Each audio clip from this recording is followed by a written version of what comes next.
സംഗീതമാണെങ്കിൽ അതിൽ തന്നെ ധാരാളം സംഗതികളും സംഭവങ്ങളും ഉണ്ടെങ്കിൽ പിന്നെ പറയേ വേണ്ട. തന്റെ ശബ്ദ സൗന്ദര്യം അറിയാൻ ആദ്യം മൃദുവായിട്ട് എന്തെങ്കിലും ഒഴിഞ്ഞാട്ടെ. ഈ മൈക്ക് ടെസ്റ്റിംഗ് എന്ന് പറയുന്ന പോലെ എന്തെങ്കിലും ഒന്ന് പറയൂ. മടിക്കണ്ടേ, പറയൂ.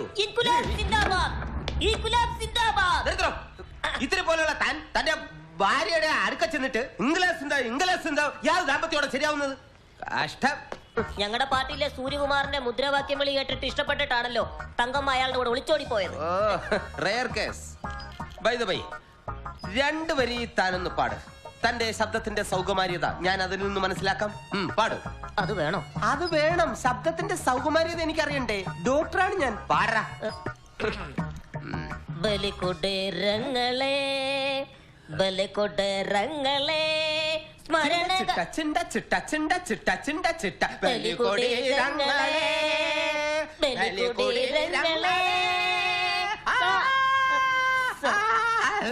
ഞാൻ പാടിക്കഴിഞ്ഞു.